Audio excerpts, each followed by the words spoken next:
many Americans have already pledged their support to a candidate. That's not the case with no values voters, the political demographic who believe in a complete lack of morals and are committed to carrying out unspeakable acts of evil. Mitch McConnell, seen here catching up on news from the Middle East, announced that he will step down as the Republican leader in the Senate. McConnell has been leader for almost 20 years, but he first got involved in politics back in 1968 when he lost a fiddle contest to the devil. When I was a child and my dad was in World War II, I got polio. I recovered, but my family almost went broke. That's why I've introduced a bill to make sure health care is available to all Kentucky families. I'd like for you to reassure me that you can protect all life, every person's right to life, without compromise. So that's a great question. I appreciate it, too. You wouldn't be asking that question, even talking about the issue, because for 54 years they were trying to get Roe v. Wade terminated, and I did it. And I'm proud to have done it. First of its kind ruling that puts in vitro fertilization in jeopardy for thousands of families. Alabama's Supreme Court says frozen embryos are children and would be protected under the state's Wrongful Death of a Minor Act. What Donald Trump brags about doing, the thing he is so proud of doing, opened the door to what we are witnessing in Alabama right now. McConnell asked for a vote on President Obama's proposal to raise the debt ceiling whenever necessary. McConnell was asking for that vote to show that Democrats would vote against what is now the president's idea. Harry Reid shocked McConnell by agreeing to have a vote right away, whereupon Mitch McConnell changed his mind, filibustering his own bill. I want to talk about Got Mitch?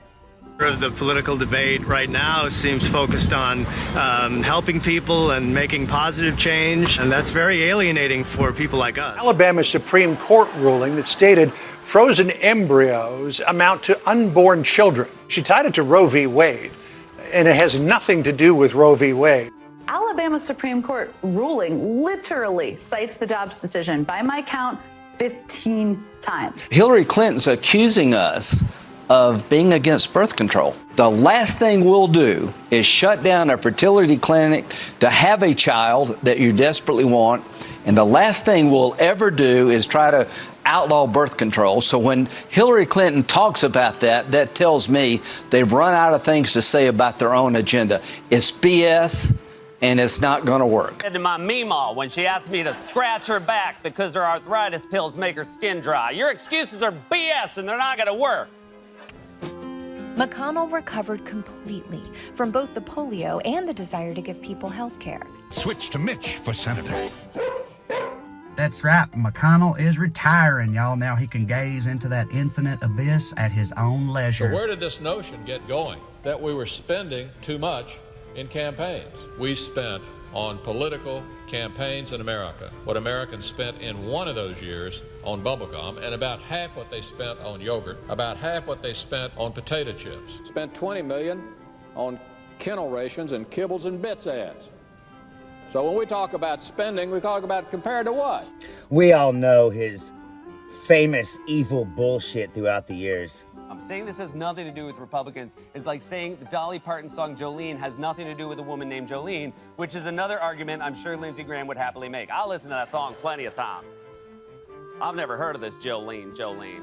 We had a victory of sorts in the Supreme Court yesterday. That, he says, was the ruling rejecting new EPA rules requiring power plants to cut emissions. I'm often asked, Senator, does coal have a future? I said, yeah, it's got a future. The question is, does it have a future in America? McConnell was also asked about those standing up against the same-sex marriage ruling. But the next place is going to be where religious liberty and conviction intersects with that decision.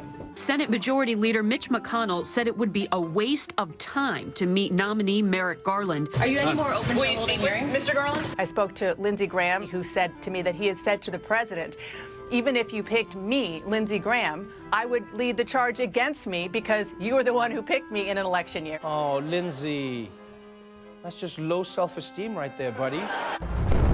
Are Republicans deliberately trying to obstruct government business to hurt Obama's re-election chances? In Washington, Democrats charge Republicans with trying to do just that through their recent tactic of speaking and moving in slow motion. Merrick Garland is highly qualified to sit on the D.C. Circuit. His intelligence and his scholarship cannot be questioned. That's right. Everyone likes Merrick Garland. He's like the Paul Rudd of federal judges. Over my 7 years as president, in all my conversations with senators from both parties, in which I asked their views on qualified Supreme Court nominees, the one name that has come up repeatedly from Republicans and Democrats alike is Merrick Garland. But, for me, it's just not enough. In a recent poll of no values voters, 54% said death is the issue they'd like presidential candidates to speak more about. We want to be able to look at a candidate and truly believe they have no soul. They simply do not believe, they say, that a president in this heated of an election cycle who is a lame duck should be able to nominate somebody. The decision the Senate announced weeks ago remains about a principle and not a person. Senate Minority Leader Mitch McConnell, however, denied the accusations this afternoon in a 95-word statement that took him more than 3 hours to read, followed by a question and answer session that went on for another 5 hours until reporters became frustrated and left. As senators, it leaves us with a choice. Will we allow the people to continue deciding who will nominate the next justice? Or will we empower a lame duck president to make that decision on his way out the door instead? The Senate will appropriately revisit the matter after the American people finish making in November the decision they've already started making today. Man, Mitch McConnell seems like a bit of a dick. Well, just in principle, not as a person. And I see the horror that he's left us, the stupidity of the transactions that he made. Now, President Obama did not do a good job. President Obama should have kept his mouth shut. We know he doesn't like much this administration. And when I look at what we have, and I look at how bad he was, how ineffective a president he was so ineffective, so terrible. But I think it's a little bit classless, frankly, to critique an administration that comes after you. You had your shot, you were there for 8 years. I think the tradition that the Bushes set up of not critiquing the president who comes after you is a good tradition. The reason I'm here is because of President Obama and Joe Biden. They did such a bad job. Shocked that former President Obama left so many vacancies and didn't try to fill those positions. I'll tell you why. I was in charge of of what we did the last 2 years of the Obama administration. I will give you full credit for that. Republicans to derail the president's agenda at America's expense, pointing to previous methods such as going limp during committee hearings. No, he's doing it again. Were you aware that your great-great-grandfathers were slave owners in Alabama before the Civil War, and has that revelation caused you to change your position on reparations? I find myself once again in the same position as President Obama. We both are the descendants of slaveholders. The Republican Party leader of the U.S. Senate says his priority over the next 2 years is to block the Democrats at every turn, and in turn block the president from re-election in 2012. The only way to do all of those things is to put someone in the White House who won't veto any of these things. Senator Mitch McConnell lays claim to the will of the people. The mandate, if you will, for change is directed at the other guys. Compare that to how President Obama interpreted voter displeasure. What they were expressing great frustration about is the fact that we haven't made enough progress on the economy. On health care, that means we can and should propose and vote on straight repeal repeatedly. And the president's different view. I think we'd be misreading the election if we thought that the American people want to see us for the next 2 years relitigate arguments that we had over the last 2 years. Now, this has the makings of total breakdown of the government. We will have moved from the most productive Congress in the last 50 years to one of the least productive in our lifetime. Talk substantively about how we can move the American people's agenda forward. If the administration wants cooperation, it will have to begin to move in our direction. Obamacare repeal on the president's desk, he vetoed it. Donald Trump would sign it. The bill to defund Planned Parenthood, Obama vetoed it. Donald Trump would sign it. This is the greatest honor of my life, other than Lynn agreeing to marry me 28 years ago. For me, there could be no higher public service than serving as a member of the United States Supreme Court. I am grateful beyond words. And on that sad day when we lost Justice Scalia, I made another pledge that Obama would not fill this seat. For the honor you have bestowed upon me. Oh, can I keep him? That honor will go to Donald Trump next year. Whether it be make community college free of charge. The last thing we need to do to these young people is add more debt, and giving away free tuition strikes me as something we can't afford. I'll put that down as dead as well. Increasing the federal minimum wage. Bad idea. Dead. So no, he will not be considered by the Senate. You shall not pass! We're going to finish this nomination, so let there be no misunderstanding that there would be any kind of delaying tactic that would take us past the first Tuesday in November. If Donald Trump were to name somebody in the final year of his first term in 2020, are you saying that you would go ahead with that nomination? The answer to your question is we'll see whether there's a vacancy in 2020. Citizens for a Bleaker America, a leading no-values political action group, says They did start talking about no-values issues. I will personally destroy Barack Obama, and it's not because he's African American. It's because of his socialist policies. Eyeliner can work wonders. Yes, but we don't want just pandering. We want the streets to run red with rivers of blood. Or there's the absolute gem. Because he's not racist, but The Supreme Court justice was denied next year. What would you do? We'd fill it. And like all the best jokes, it was funny because it was true. If you're asking me a hypothetical about whether this Republican Senate would confirm a member of the Supreme Court to a vacancy that created this year. Before November. Yeah, we would fill it. We have an obligation under the Constitution, should we choose to take advantage of it, with a president of the same party as the Senate, to advance the nomination. The election day just 44 days away. President Trump racing the calendar, vowing to nominate a woman. Senate Majority Leader Mitch McConnell made clear that nominee will receive a vote on the Senate floor. This Republican Senate was elected for a term that ends in January of next year. The president was elected for a 4-year term that ends January 20th of next year. There are no reduced constitutional prerogatives during either of our tenure. Seen here after rearranging a blind woman's furniture. We're back as the Senate Republican leader, and I hope you are, and a Democrat retires at the end of 2023. Would they get a fair shot at a hearing? Not a radical, but a normal mainstream liberal? Well, we'd have to wait to see what happens. The Supreme Court seat opens up next year, 2023, not an election year. You will at least hold hearings on President Biden's nominee.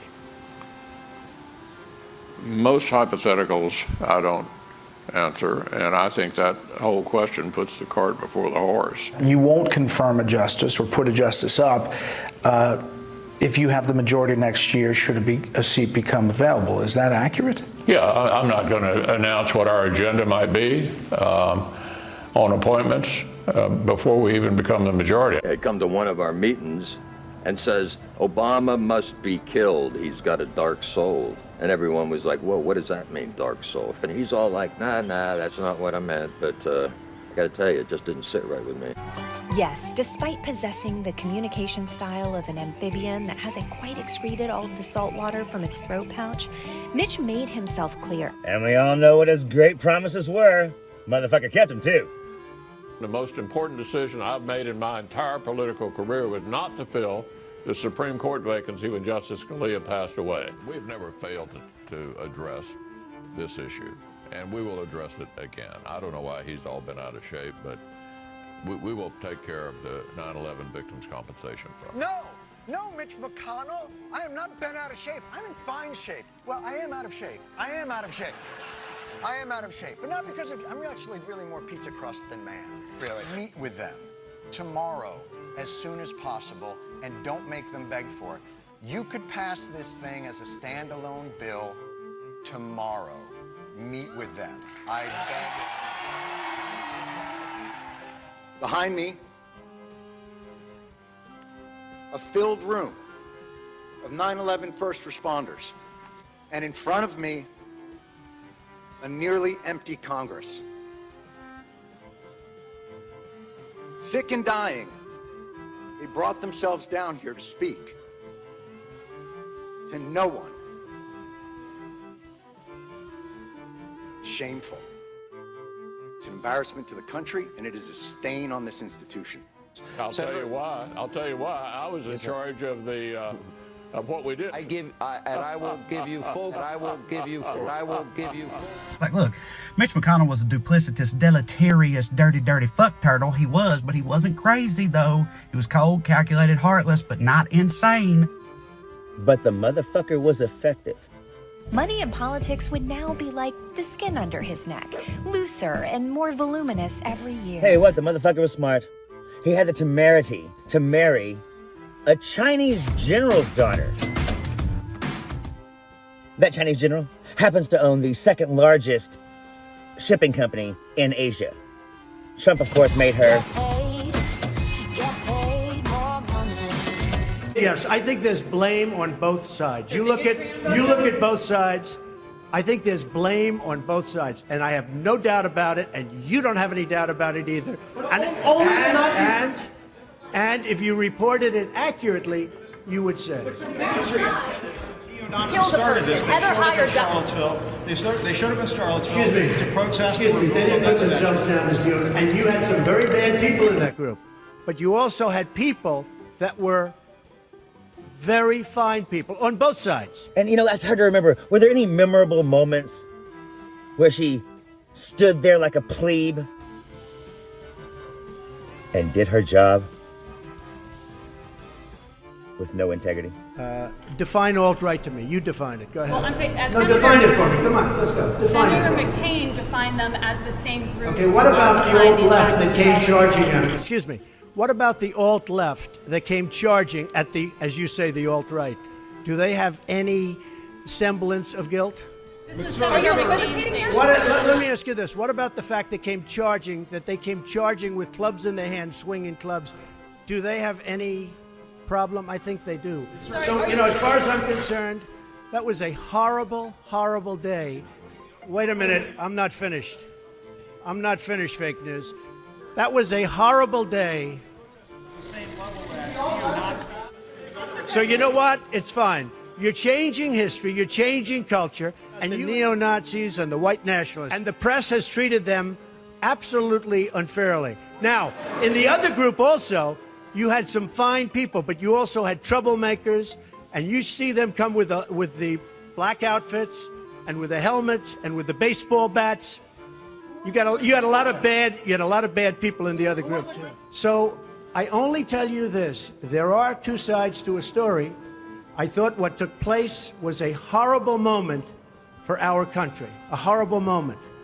But there are two sides to the country: neo-Nazis, white nationalists, whatever you want to call them. But you had a lot of people in that group that were there to innocently protest, and very legally protest, because I don't know if you know, they had a permit. The other group didn't have a permit.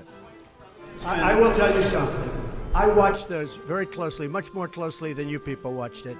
And you had a group on one side that was bad, and you had a group on the other side that was also very violent. And nobody wants to say that, but I'll say it right now.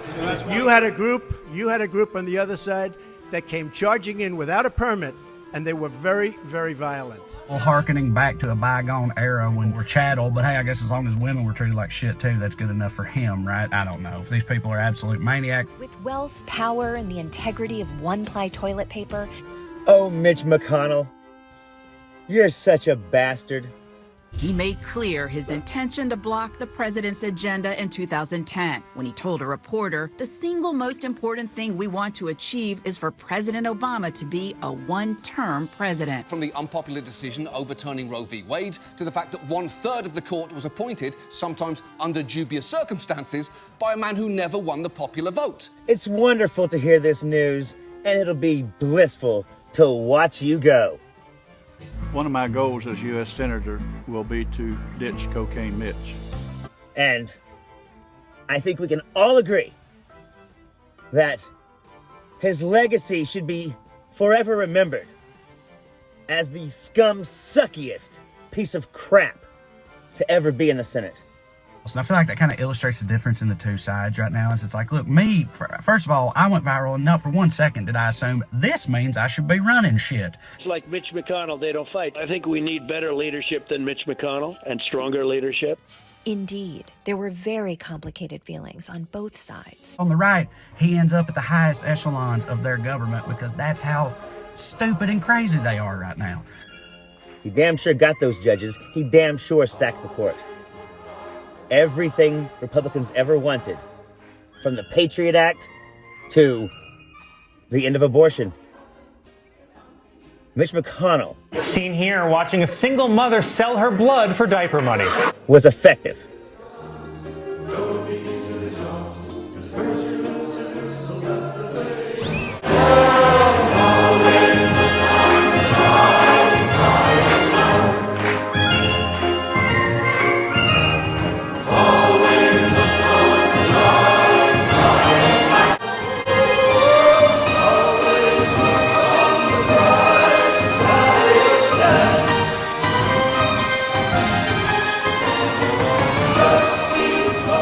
I mean, nobody can deny that the motherfucker was effective.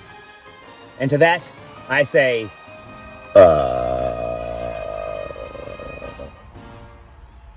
And for everybody out there that feels like I do,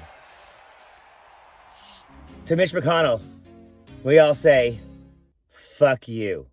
I'm Zechariah, Lone Star Liberal. Tell me in the comments why you hate Mitch McConnell. There's so much I haven't covered. That's just a theory. Right, my other theory about his little buffering moments is that they're like Vietnam flashbacks, but he enjoys them. Just an endless slideshow of like economic horror and societal collapse, just scene after scene of sweatshops and police brutality. And they're like, oh, Mitch is in his happy place. Look at his... Senate Minority Leader Mitch McConnell, he voted to acquit former President Trump. If the president was the party's nominee, would you support him? The nominee of the party? Absolutely. Glorious. It is 2024 and existence is a nightmare, so fingers crossed, I guess. Y'all take it easy. I'm Zachariah. Public can rest easy, knowing that the last thing American democracy sees as it dies will be his smile. Such a bad idea. Goodbye, Mitch McConnell. Fuck you. There ain't nobody I could rather it be. And if you get a chance, because I know you will in advance, tell that devil howdy.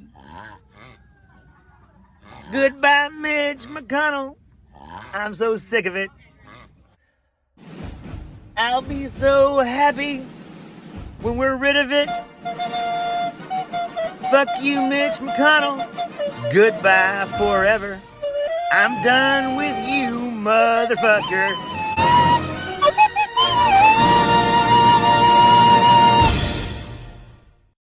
I'm Mitch McConnell and I approve this message.